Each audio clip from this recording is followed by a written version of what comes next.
आजच्या या अभूतपूर्व पंकजाताईंनी चालू केलेल्या दसरा मेळाव्याला उपस्थित असलं तुम्ही केल्यामुळं तुम्हाला माहित नाही काय काय झालं. एक गोष्ट ऐकता का? गोष्ट ऐकता का? एक मग शांत बसा, शांत बसा, शांत बसा.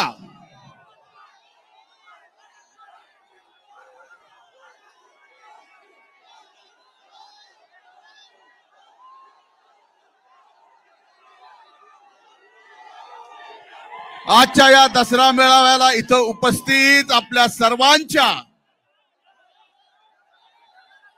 लाडक्या, माझ्याही लाडक्या भगिनी,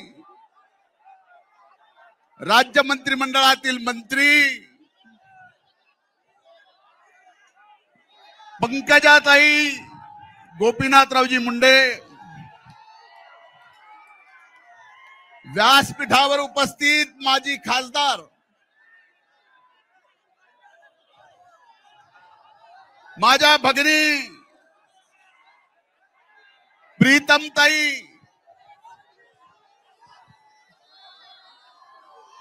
तुम्ही खाली बसा. बास झाले ना नाटक, हेच करीत आलो मी पण. बस खाली. आम्ही साहेब स्टेजवर असलं की खाली ना असंच करायचं आम्ही. बसा. इथं खाली बस रे, खाली बस. जरा टेक टेक, सिटून घे, सिटून.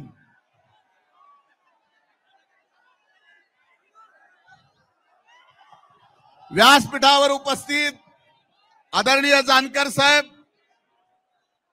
व्यासपीठावर उपस्थित सर्व मान्यवरांची नावं घेता येतील. आपण बराच वेळ झाला इथं अगोदर पासून पोहोचलात. आम्हालाही इथं यायला अर्धा तास वेळ गेला. ताईंनी त्यांच्या भाषणामध्ये या गोष्टीचा उल्लेख करावा की आजपर्यंत स्वर्गीय मुंडे साहेबांचा या विजयादशमीच्या दसरा मेळाव्याचा अभूतपूर्व मेळावा जर कुठला असेल तर तो आजचा आहे.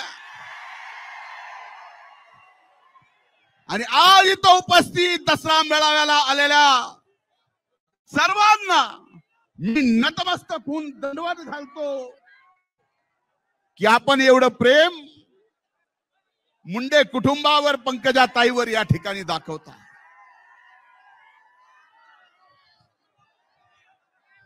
खरं तर परिस्थिती हा मेळावा होण्यासारखी काही दिवसापूर्वी नव्हती. अभूतपूर्व पाऊस आला, अतिवृष्टी आली, पूर आला, गोदावरीत आला, मांजरात आला, सिंधफणात आला.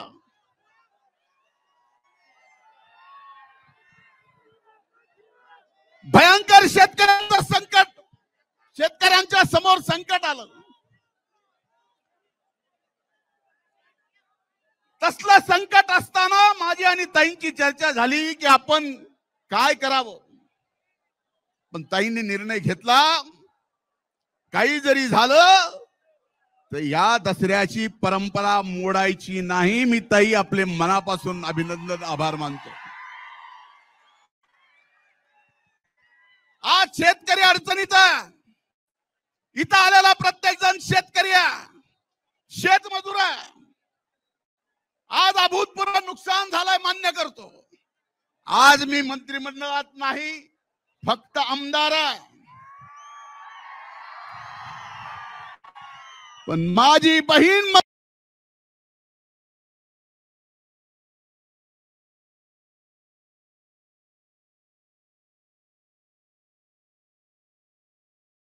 मंत्रिमंडळात आहे. आणि शेतकऱ्याच्या शेवटच्या टोकापर्यंत शेतकऱ्याला जास्तीत जास्त मदत आपल्या पंकजाताई महायुतीच्या सरकारकडून मिळवून दिल्याशिवाय राहणार नाहीत. हा विश्वास मी या निमित्तानं आपल्या समोर व्यक्त करतो. खरं ही दसऱ्याच्या मेळाव्याची परंपरा, जे फक्त घोषणा द्यायला आले त्यांना मेळावा कधी सुरू झाला, पहिला दसरा मेळाव्याला कोण आलत काय माहित नाही. तुम्ही बोलू द्यायला आलात का बंद करायला आलात? तुम्हाला कसं समजू? मला सरळही समजून सांगता येतं आणि उलटही सांगता येतं.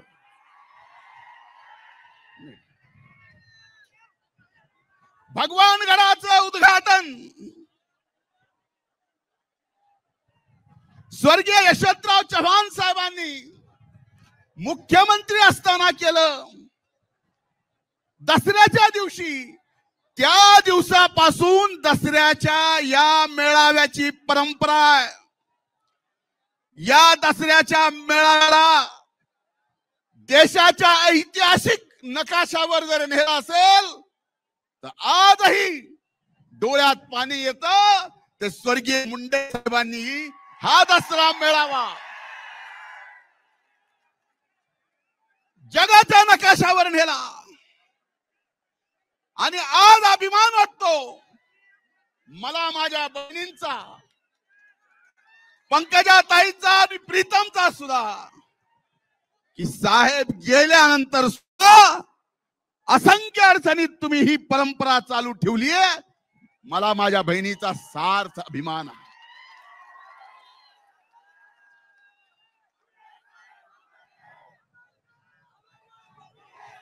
आम्ही लहान होतो, लहान असताना स्वर्गीय मुंडे साहेबांसोबत, स्वर्गीय अण्णांसोबत त्यांच्या हाताच्या बोटाला धरून दसरा मेळावा भगवानगडावर जाऊन पाहायचो. हा दसरा मेळावा साहेब नेहमी सांगत की ही विचाराची देवाणघेवाण आहे. मी देवाणघेवाण बघत असताना पुढे आलो, परत मागे बघितलं, पुढे आलो, परत मागे बघितलं. मागच्या दसऱ्याला मी होतो. मागच्या दसऱ्याला मी होतो, त्यातले अनेक जण मागे दिसनात. म्हणलं कामून?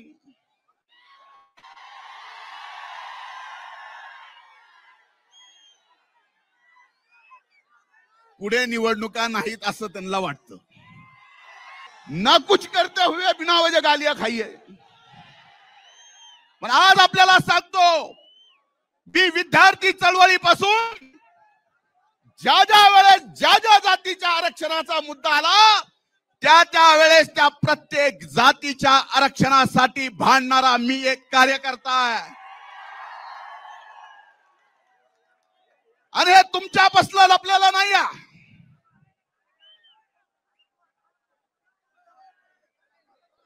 तुमच्यापासून लपलेला नाही. पण एक गोष्ट लक्षात घेतली पाहिजे की इथं आपण आलो, बसलो. मराठा समाजाला आरक्षण दिलंय, आम्हाला आनंद आहे, कारण त्या मराठा आरक्षणाच्या चळवळीत सुद्धा आम्ही होतो. पण काही जणांना या आरक्षणाच्या आड राहून ओबीसी मधून आरक्षण घ्यायचं आहे. EWS, economic weaker section. एक उदाहरण सांगतो, तुम्ही ऐका की नाही ऐका, माध्यमांनी ऐकावं. ओबीसीचा आत्ता आलेला एमपीएससीचा रिझल्ट, त्याचा कट ऑफ होता 485 आणि स्पेशल विकर सेक्शनचा निकाल 450. म्हणजे 450 मार्क जर मी मराठा समाज म्हणून, इतर स्वर्ण समाज म्हणून मला जे कुठलंच रिझर्वेशन मिळत नाही, मी जर इकॉनॉमिक विकर सेक्शन मध्ये भरलो तर 450 पास झाला असतो. प्रमाणपत्र घेऊन ओबीसी आल्यानंतर मात्र 480 घेतलं तरी नापास आहे. कुणाला फसवताय? काही ठराविक लोकांना फक्त याबाबत स्वतःला खुर्ची मिळावी यासाठी. अरे मराठा समाजातल्या लहान मुलांना आरक्षणासाठी, नोकरीसाठी सरकारनं जे करायचंय ते केलंय, सरकार आताही करतंय. पण आज हा मेळावा जसा स्वर्गीय मुंडे साहेबांचं नाव घेतल्याशिवाय सुरूही होऊ शकत नाही आणि संपत शकत नाही, तसं आम्हाला सुद्धा आपल्याला सांगावं लागणार आहे की आरक्षण दिलंय, आणखीन ते आमचं म्हणणं नाही. पण आता याच्यातल्या ताटातलं काढून त्या ताटात शेवटी हा मेळावा शहराची देवाणघेवाण आहे. जानकर साहेब बरोबर आहे. एक गोष्ट लक्षात घ्या, मी मागच्या 250 दिवसात माझ्या बहिणीला माहिती आहे, माझी बहीण तासन तास माझ्याजवळ येऊन बसत होती, अशी वाईट मानसिकता माझी झाली होती. मला आधार देत होती त्या काळात, ज्या काळात ही सर्व माध्यम माझ्या विरोधात मीडिया ट्रायल चालवत होते. त्यावेळेस मला आधार दिला माझ्या बहिणीनं, माझ्या पक्षाच्या महायुतीच्या नेत्यानं. पण मला एकच सांगायचंय, माझ्या विरोधात जे घोटाळा काढला, कोर्टात गेले, कोर्टातून निकाल मला क्लीन चिट दिली आणि ज्यांनी कोर्टात गेला त्याला ₹1,00,000 दंड भोगला. हे चुकीचं कसं केलंस म्हणून. आणि एवढं होऊन सुद्धा मी आज तरीही शिक्षा भोगतोय.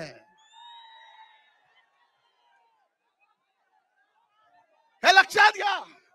म्हणून आज दसऱ्याच्या मेळाव्यात शेवटच्या 2 मिनिटात मी आपल्याला एवढं सांगतोय, या दसऱ्याच्या मेळाव्यात मी एवढंच सांगतोय, ना आम्ही कुणाला विरोध केला, ना आम्ही कुणाच्या विरोधात आहोत.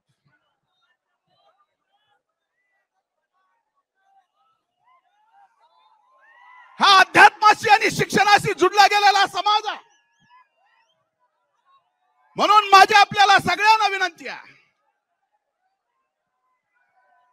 की आपल्या सगळ्याला सुरुवात करावी लागेल आणि आपल्याला सुरुवात करावी लागेल की आज जे बीड जिल्ह्यामध्ये जाती पातीचं एकमेकाला न बघणं, एका जातीचा दुसऱ्या जातीचा जिगरी दोस्त, त्यांची दोस्ती तुटली, हे वातावरण आपल्याला सगळ्याला मिळून बदलायचंय आणि सर्व जाती धर्मातला हा द्वेष पूर्णपणानं काढायचा आहे. हाच या दसरा मेळाव्याच्या निमित्तानं ताईंची परवानगी घेऊन मी संदेश देतो. इथं थांबतो.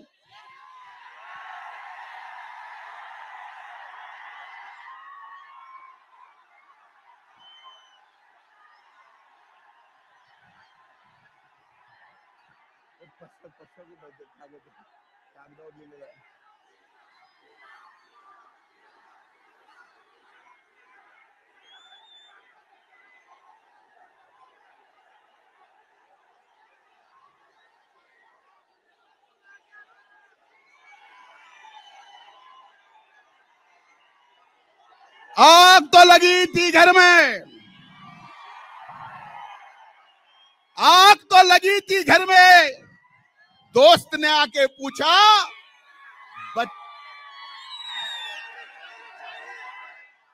आग तो लगी थी घर में, दोस्त ने आके पूछा घर में आग लगी है तो बचा क्या है. मैंने दोस्त का कहा मैं बचा हूं, तो दोस्त ने कहा अगर तू बचा है तो जला क्या है. शेवटी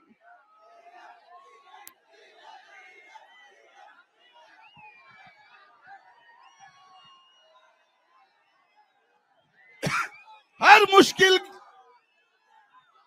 आमचं एकच आहे, तुम्हाला सांगतो, हर मुश्किल को हंसते हंसते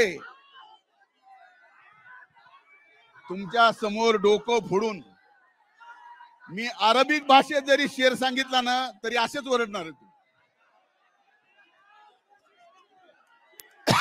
हर मुश्किल को हंसते हंसते झेलते हैं आम्ही सगळेच. हर मुश्किल को हंसते हंसते झेलते हैं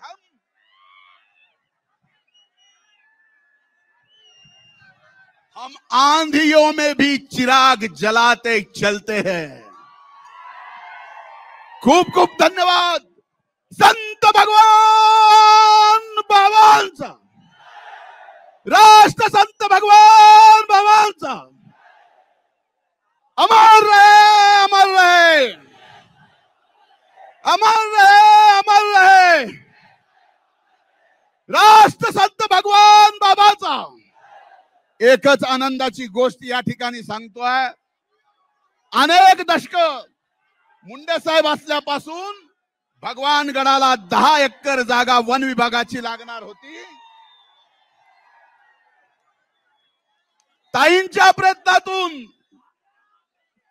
माझ्या पाठपुराव्यातून, केंद्रातून आदरणीय मोदी साहेबांनी, अमित भाई शहा साहेबांनी, भूपेंद्र साहेबांनी, या राज्याचे मुख्यमंत्री देवेंद्र फडणवीसांनी, उपमुख्यमंत्री अजितदादांनी, एकनाथ शिंदे साहेबांनी सर्वांनी प्रयत्न केले आणि दसऱ्या दिवशी ती जागा भगवानगडाला 10 एकर मिळालेली आहे. आपल्या सर्वांच्या वतीनं मी ताईंचे म्हणजे सरकारमध्येच म्हणून आणि केंद्र सरकारचे सर्वांचे मनापासून आभार मानतो. खूप खूप धन्यवाद. जय हिंद, जय महाराष्ट्र, जय भगवान. महाराष्ट्रातील सर्व बातम्यांचे विश्वासार्ह व्यासपीठ. सकाळच्या सर्व सोशल मीडिया प्लॅटफॉर्मला लाईक, फॉलो आणि सबस्क्राईब करा.